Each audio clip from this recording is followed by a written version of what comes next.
Assalamualaikum warahmatullahi wabarakatuh. Anak-anakku sekalian, hari ini kita masuk bab baru, yaitu bab usaha dan pesawat sederhana. Mari sama-sama kita membahas bab usaha dan pesawat sederhana dengan penuh semangat. Usaha. Usaha adalah gaya yang dikerjakan pada suatu benda sehingga benda itu berpindah tempat. Jadi, syarat usaha ada dua. Yang pertama, adanya gaya. Gaya adalah tarikan atau dorongan pada benda. Kedua, benda tersebut berpindah tempat. Semakin besar gaya yang digunakan untuk memindahkan benda, semakin besar pula usaha yang dilakukan. Semakin besar perpindahan benda, semakin besar pula usaha yang dilakukan. Jadi kesimpulannya, besarnya usaha ditentukan oleh besar gaya yang diberikan pada benda dan besar perpindahannya. Jadi usaha sama dengan gaya dikali perpindahan. Dirumuskan W sama dengan F dikali S. Dengan W adalah usaha satuannya Joule, F adalah gaya satuannya Newton, S adalah perpindahan satuannya meter. Contoh soal. Dua buah gaya bekerja pada sebuah benda sehingga berpindah seperti pada gambar berikut. Usaha yang dilakukan oleh kedua gaya tersebut sebesar, jadi diketahui F1 sama dengan 20 Newton, F2 sama dengan 5 Newton, S atau perpindahannya 10 meter. Ditanya usaha atau W. Jawab, kita cari pertama kali resultan gayanya. Karena berlawanan arah berarti dikurang. Resultan gaya sama dengan F1 dikurang F2. 20 Newton dikurang 5 Newton. Jadi resultan gaya atau F-nya sama dengan 15 Newton. Kemudian kita cari usaha dengan rumus W sama dengan F dikali S. 15 Newton dikali 10 meter. Jadi usahanya adalah 150 Joule. Jika syarat usaha mengalami perpindahan, bagaimana dengan gambar orang mendorong tembok di bawah ini? Apakah melakukan usaha? Ketika mendorong tembok, kamu tidak melakukan usaha sama sekali atau usahanya bernilai 0. Mengapa demikian? Karena tidak ada perpindahan. Usaha selesai dilanjutkan dengan daya atau laju energi. Daya adalah besar energi yang dipergunakan dalam setiap detik. Daya ditentukan dengan cara membagi besar usaha atau W dengan selang waktunya atau T dan dirumuskan dengan P sama dengan W dibagi T. P adalah daya satuannya watt, W adalah usaha satuannya joule, T adalah waktu satuannya second. Contoh soal. Sebuah mobil didorong dengan gaya 45 Newton dan berpindah sejauh 10 meter dalam waktu 5 detik. Berapa besar daya yang digunakan? Diketahui F atau gaya sama dengan 45 Newton, S atau perpindahan sama dengan 10 meter, T atau waktu sama dengan 5 second. Ditanya besar daya atau P. Jawab, rumus daya P sama dengan W dibagi T. Ingat rumus W usaha sama dengan F dikali S. Jadi P sama dengan 45 Newton dikali 10 meter dibagi 5 second. Jawabannya 90 watt.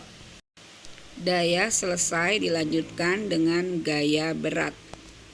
Dalam kehidupan sehari-hari, istilah berat kadang-kadang disalahartikan. Misalnya, berapakah berat badanmu? Istilah berat pada contoh itu sebenarnya kurang tepat. Seharusnya, berapakah massa badanmu? Karena massa satuannya adalah kilo, sedangkan berat satuannya adalah Newton. Jadi, berat adalah gaya gravitasi bumi yang bekerja pada suatu benda, dan gaya gravitasi menyebabkan suatu benda memiliki berat. Satuan berat adalah Newton atau N. Jadi untuk mencari gaya berat menggunakan rumus W sama dengan M dikali G. W adalah berat benda, satuannya Newton. M adalah massa benda, satuannya kilo. G adalah percepatan gravitasi, satuannya meter per second kuadrat. Contoh soal, perhatikan gambar berikut. Ada balok, massanya 3 kilo. Tentukan gaya berat balok di atas dengan gravitasi sama dengan 10 meter per second kuadrat. Diketahui M massa sama dengan 3 kilo, G percepatan gravitasi sama dengan 10 meter per second kuadrat. Ditanya gaya berat balok atau W. Jawab, W sama dengan M dikali G. 3 kilo dikali 10 meter per second kuadrat. Jawabannya 30 Newton. Jadi gaya berat balok adalah 30 Newton. Usaha, daya, dan gaya berat selesai. Dilanjutkan dengan pesawat sederhana. Pesawat sederhana. Pesawat sederhana adalah alat yang digunakan untuk mempermudah pekerjaan manusia. Jenis-jenis pesawat sederhana. 1. Tuas atau pengungkit. 2. Bidang miring. 3. Katrol. 4. Roda berporos. Tuas atau pengungkit. Tuas adalah pesawat sederhana yang paling banyak digunakan dalam kehidupan sehari-hari. Berdasarkan variasi letak titik tumpuh, lengan kuasa, dan lengan beban, tuas dikelompokkan menjadi 3. Tuas jenis pertama, tuas jenis kedua, tuas jenis ketiga. Perhatikan gambar. Tuas jenis pertama jika titik tumpu terletak di antara beban dan kuasa. Contoh, gunting, jungkat-jungkit, tang, palu, catut, dan penjepit kertas. Tuas jenis kedua jika beban terletak di antara titik tumpu dan kuasa. Contoh, pembuka tutup botol, gerobak beroda 1, dan pemotong kertas. Tuas jenis ketiga jika kuasa terletak di antara beban dan titik tumpu.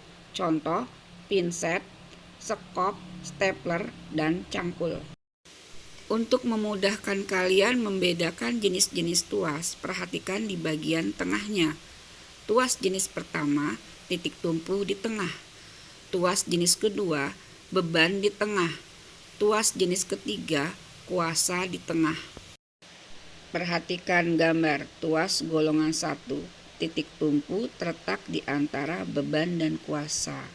Contoh, lihat gambar, ada gunting, tang, palu, penjepit kertas.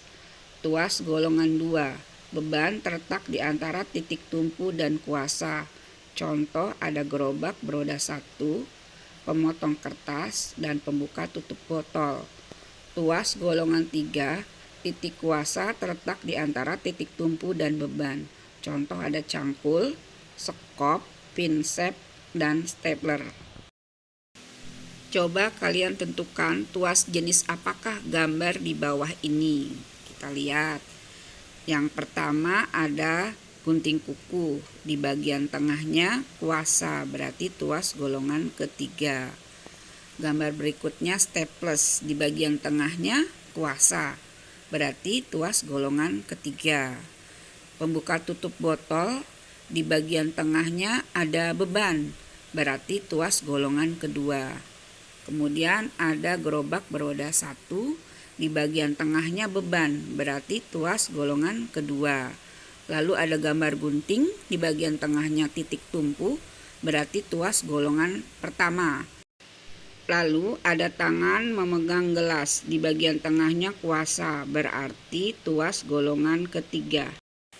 Untuk materi di video ini cukup, dilanjutkan dengan video berikutnya tentang rumus tuas, lalu bidang miring, kemudian katrol, lalu roda berporos.